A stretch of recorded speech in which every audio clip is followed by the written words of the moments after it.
We recently helped a business, a consultant, turn $16,000 in ad spend into over $100,000 cash collected, leveraging Facebook ads and one simple strategy. We interviewed him and went through step by step how we made it happen. Not only the actual strategy itself, but also the mindset he had to have going into it in order to let us get to where we needed to get to before we could see that success. He had never actually successfully run Facebook ads before. He tried with a few other agencies, he tried other platforms, he had tried all kinds of stuff, but had never been able to make it work. By giving us the space and time, doing the proper consulting up front, and leveraging a strategy that we know can be successful for him, again, we were able to turn $16,000 ad spend into over $100,000 cash collected. The rest of this video is the interview with him, walking through step by step how we made it happen, his experience, and how you can replicate the similar results. So without further ado, let's get shit done and hop in and check it out. As always, guys, make sure you hit that subscribe button and drop your takeaways down in the comments. All right, everybody. Today we have an interview with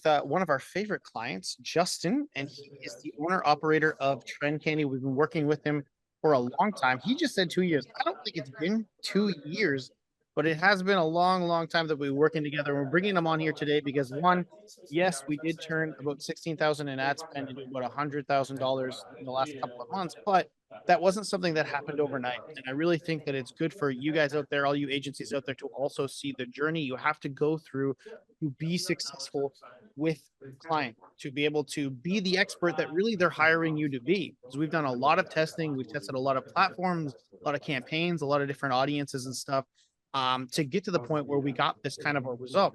In fact, I'll let Justin kind of introduce himself in a second, but one thing that's really unique about this client that I was really excited to bring to you guys is that he is super niched. He's B2B. He wants to talk to very specific people. We're looking at literally content marketers or content directors or marketing directors for significantly, within the real, what you would actually call an SMB out in the world, which is the multi-million-dollar businesses that have content departments for that kind of stuff. And as you know, if you've run Facebook ads in the past, that kind of targeting is pretty difficult to get honed in, to have qualified calls consistently. So I'm really pumped to talk about this. But before we get any further, because I can ramble on a little bit, Justin, can you introduce yourself just a little bit to everybody here? Yep, I'm happy to introduce myself. And Cody, I think why it feels like it's been 2 years that we've been working together is because I think you've actually brought me about 2 years worth of business in maybe 1 year. Maybe that's how we should look at the relationship. So what I do, I am in a very niche business. I sell to B2B content marketers. I offer survey services, market research services, and content services. And immediately what I liked about working with GSD was they got the business, they understood me, they understood what I wanted. And I credit them to literal doubling of my call volume in the last however many, I think it's been actually about a year, if I kind of track it correctly, but in roughly a year, they've doubled my call volume with qualified calls. So there's a quick intro into me and what I do. Love it. And talk about, so specifically, what were you trying before we worked together? Because I know you'd been trying a little bit to scale and to get those kind of calls. So what did you attempted before we kind of worked together? I was primarily focused on cold outreach via email and LinkedIn. And those sources have been lately kind of drying up. I think that there's been some crackdowns on domains and deliverability. I think there's been some crackdowns on LinkedIn. And I always kind of knew in my soul that there's a large contingent of B2B marketers who want what I provide. They just didn't ever have a chance to hear about me because I wasn't reaching them through the right channels, or I was falling short before I got to them. And that's why I wanted to work with you to understand, how could advertising, programmatic advertising on common platforms help to lift my visibility? And I think we've certainly proven that it does. 100%. And do you remember how it was we were introduced to one another? So how we I was trying to remember that. I don't remember. I might have seen one of your ads. Yeah. That sounds like something I would do. So it was probably an ad that you were running that brought me to you. Yeah, it was actually an ad very identically similar to what you're running for Unit. It was a VSL ad, direct to book call, and then Sounds about right. And then we came on from there. And so for everybody out there, right, what we did for this process is what we teach a lot of: the rapid fire testing process in the beginning, which is rolling through opt-in type ads, which is trying to find best fit of audience, best fit of angle. And we've rotated through a lot of angles, graphics, videos, to land where we've gotten today, which is now direct to book call, because Justin is a one-man sales team at the moment. I think you had a setter, but do you have that, the setter there anymore? Yeah. So mostly we just wanted booked calls, right? And so we transitioned after finally locking in on that, and now we're getting book calls every day. And you're saying your call volume doubled. Is it consistent? Like, well, are you happy with it? Where are you at? I know I like to tell him, everybody, just for transparency, this kind of specific campaign is like mining. We were just talking off camera right for a second before we hopped on about how we just hit another vein and the calls are coming in again. So it ebbs and flows, but the consistency you can get with paid ads is a lot better than the other stuff you were doing previously. Fair to say? Yeah, there are certainly cycles to it. There are times when you're more or less active. There are times when the audience is more or less active, and you have to ride those times out and just Mhm. be patient. But overall, if you average on a rolling average over time, yeah, I think I've easily doubled my call volume with you. And kind of a inside ball game here type of a comment, but we have weekly meetings, and Cody and Jamie are both aware of the calls that I have by name, the companies by name. They don't just run on autopilot. They know these companies, and they're curious as to whether these are qualified leads, and they know who I'm talking about. So I love the intimacy that you guys provide in your service. So if we push into that a little bit, because in the beginning, right, the first couple of months we worked together, we did what we did. We tested, and then we got some calls on the calendar, and then we had to get better quality calls. And that's pretty much always when you're working with a client, who doesn't necessarily have a huge successful campaign already that you're taking over on paid traffic. You kind of have to go through that. And to be fair, one of the reasons we called Justin one of our favorite clients at the beginning is because he had no quarrels with going through that process to get to where we are now. Now, hopefully that was a little bit to do with how we set expectations and how much handholding and explanation we're doing. But I would love you, from the client perspective, to explain to all the other agencies out there, because frankly, a lot of agencies will lose clients in that beginning period because if they don't hit a home run right out the gate. And we always tell them that's because you're not setting the journey properly. You're not explaining the fact that maybe we didn't get the perfect person on there yet, but they can't see the progress to see the momentum you're going to get there. But I'd love to hear it from your perspective. What kept you so upbeat and knowing that we would get there, and kept you going to get to that point? Well, I think you've got to have the perspective to say that everything that's big today Hmm. at one point started off small. Everything that's big today at one point was small. So you have to be patient with the small times. And as we were starting off, yeah, there was, it was a bit of a probing to see what worked. I remember at one point we tried just a lead generation approach where we're just gathering leads and then we're working to put them through a funnel. And we had That the wasn't, AI setter on that as well, I we think. had an AI setter. We had some fun with that too. That was kind of new, but and that just wasn't working. And so we thought, well, let's go right to this directly. We want you on a call now. Because then they got to meet me and I was able to close that way. So you just have to accept some variability here. There's some trial and error. You have to find your message. You have to find your audience. You have to reach that audience. There's some moving parts to this, and it's not all going to snap into place the very first moment. So, but once you start to get that momentum and get that rhythm, you begin to learn, okay, this works, but that doesn't work. This audience works, but that audience doesn't work. This industry works, but that industry doesn't work. Then that momentum builds on itself. And I think we're still building momentum. I think we've still got a long way to go where we can really maximize this far Yeah. beyond where we currently have it. Even though I think we're in a really good place right now. Yeah, we're at the point now where I think it's about to, scale or not scale is really the question every week that we're talking about right now, based on infrastructure that's coming in, right? So it's a good place to be in. And so would you say that it's really, because I mean, you understood where we were and what the next steps were. So was it the clarity, the weekly check-ins, the availability of us to do it? Like what really kept you Hmm. rocking on that? Just for the Um, I just want to over explain for the agencies that, yeah, aren't let's over explain it. their own clients, right? What kept me rocking, I think, is the fact that you are masters of your craft. Mhm. Before I met you, I thought, oh, well, I'll just go run some Facebook ads and I'll just kind of put them in there and see what happens. I didn't understand the mentality that you have, which is constantly testing, constantly changing, constantly trying new things so you can find that next vein.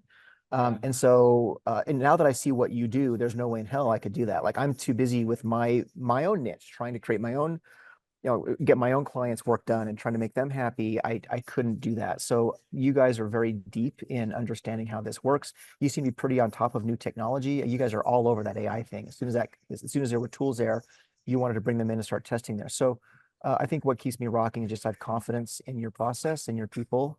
And what I really like about you is you're just direct. Like we don't screw around. Like we get on the calls, and you guys are all business. You have an agenda. You've got ideas. And I actually I remember the first maybe month or two being a little on my heels. Like these guys are real professional. Like I better just sit back and listen for a minute and learn and absorb what they do. And I think I've been able to catch up a little bit to where you guys are at least generally understands. But I think having faith in the fact that you're masters of your trade, that gives me confidence to continue. Love that. Okay, so I got a couple of questions here from some people. Um, Cody, other Cody Townsend from our group says, what are the biggest takeaways from your experience with us so far? What would you say your absolute biggest takeaways are so far working with us? I think we've already touched on it, but that's test. Testing is key. Fast iteration of testing, and then staying on top of the results, not just testing, but actually looking at the results. Regular communication is a big takeaway. I think these weekly meetings help a lot. Yeah. For me to communicate, and also getting new content, new angles. I think we've positioned what I do in lots of different ways to figure out what works. But I think if I had to boil it all down, I would just say testing. Make sure that you're testing new messages and testing your audiences all the time. Okay. I think this might be the same answer, but Kenzel said secret sauce to the cash. Secret What is sauce to the cash. for the cash for the sauce? Yeah. Um, that's definitely part of it. I think even though before that though, if you have a great message and you're testing, but your business isn't in the right vein, if your business isn't really solving massive headaches for clients, then maybe you want to repivot that. So Yeah. that's more of a business model, I think, answer than a marketing answer. Marketing's great, but you can only go so far if your product isn't working. So find a niche where people have huge pain and do something when you offer something that no one else is offering and move into that niche. And that's where the profits are, I think. That's where the money is. And I want to say that too, because Kenzel, that question you're probably asking about the marketing, but you need to have a good offer before that even happens. You need to be able Yeah. to have something, and that's one of the reasons Justin's so good to work with, is because if he gets in front of the right people, which is our job, he usually can make that happen because it's something that they want, something they need, frankly. And you know what? I think this is a good time. I think you should be able to shamelessly plug yourself, since a lot of these guys are marketers and do content. So do you want to just kind of give a little mini pitch, an elevator pitch of what you do? They can hear about it so that they can see what it actually takes. Because two sides of the coin. Yes, Yeah. we know what we're doing, but we need somebody who's good at what they do to make that, Mhm. as you say, sauce to the cash, Kenzo. Sauce to the cash. Yeah, so I'll just give you my really quick pitch. But what I do is I'm a survey specialist. I focus on thought leadership survey data. So what that means is that I would run a survey on a topic that your buyers are really interested in. And then you would publish my survey data as thought leadership content and PR. So that might turn into audio, videos, press pitches, infographics, trend reports. And why this works is that when your content is sharing proof and data instead of opinion, which is what almost all content is, it just performs better. It's more trusted, it's more shared, it's more covered by the media. And you can brand your trend reports year over year as you release year over year data. Love it. See, Imran asked, were you previously running ads? I think you said no, but did you previously run ads before us, and what were the results there? No, I didn't really run ads. This was my first experience running ads. I mean, I did like a VSL and I did some email and some LinkedIn, but I would say nothing that was considered really ads. Okay. And then Jeff Best says, what specifically are we doing that you weren't doing previously that got this result? But I think we went over that. That was, we're shifting, we're scaling, we're taking what he was doing. Again, Justin proved out his offer and had a successful consulting business. It was just about finding more of the right people and putting that already good offer in front of them. Now, did we have to tweak audiences and all that? Yes. In fact, just to give transparency, we tested LinkedIn. We also We did. some LinkedIn based audiences, direct scraping that we did. We teach you guys a lot in here about scraping direct audiences from places like Upwork or Fiverr to be able to directly target those. We also bought into a few different things like some metadata things that scrape LinkedIn and apply that. Now, various amounts of those worked, didn't work, right? You still got to test all the time, especially when it comes to a niche and an audience so specific like this. It's going to come down to the offer, which is what we're saying in the ad.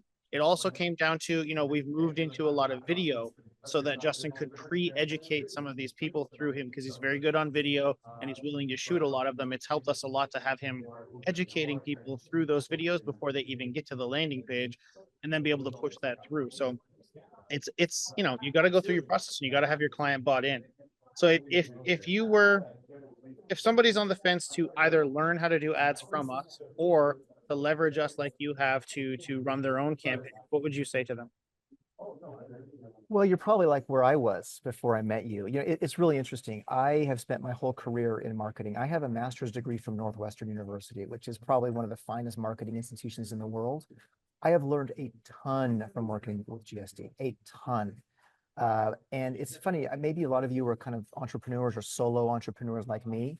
You think you're pretty smart, you think you're pretty much on top of things, but it's really helpful to have other eyes come in who are focused on this space. Like I thought I was super smart when it came to marketing. I've learned so much from these guys. Never discount the fact that there are other ideas that that are locked in someone else's head. Just by talking to them, they can get into your head and that can infect your business and really make it take off. So there's some arrogance in thinking, oh, I can just do it all myself. No, let the professionals who specialize in this, let them grow it for you. And then you focus on growing other areas of your business. Absolutely love that. Okay, well, I appreciate the hell out of you, Justin. So everybody that watches this video, please drop some love for Justin down in the comments down below. Go find him. It's Trend Candy. He's on Facebook. He's all over the rest of social media. If you see that floating around, drop some free engagement for us because he will appreciate it. Took his time out of his day to come and do this interview for you guys. Really just asked one time and he jumped all over it. So absolutely appreciate you, Justin. Thank you so much. And yeah, hopefully we'll see you back when we grow even further. Okay.